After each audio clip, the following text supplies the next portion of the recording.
Hello again. Last video, I talked about how the access test is like roller coasters, and that's why it's really important to do your best on the access test.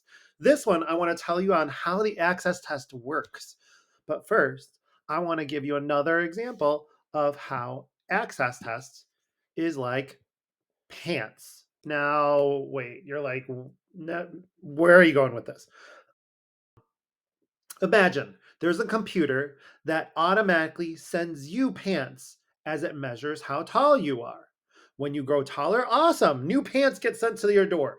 The problem is if you don't stand up tall, like in this picture with my son, then the computer measures him and would send him pants that are way too short just because he didn't stand up straight and tall. But if you stand up straight and tall, then they'll give you the right size pants for you. That's just like the access test. The access test, there are three sizes for the test, and that test is adaptive. That means that the computer will send you questions based on which answers you get right or wrong. It adapts to give you a simpler or more complex test. That's how the test is fair.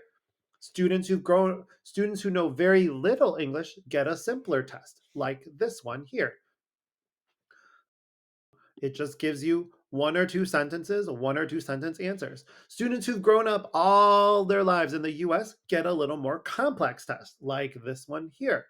It wouldn't be fair to give the geometry in baseball article to and paragraphs of reading to someone who just came to the country and barely knows any English.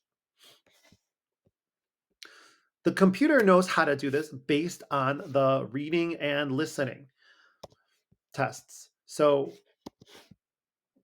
that's why you take the listening and reading test first. The computer checks how good you are at your reading and gives you the writing test at your level. The computer checks your listening and gives you the speaking test at your level.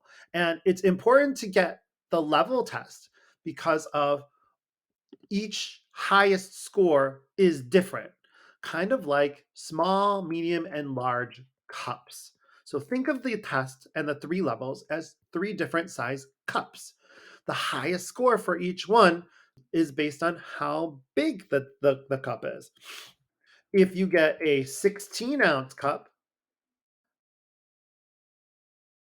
but pour 32 ounces into it, it can only hold 16. So it's the same for access. If you got the tier A test, the maximum score is 4.0. But at the tier BC test, which is the harder test, it has a maximum, more complex test. It has a maximum of 6.0. So hopefully now you know how the test works.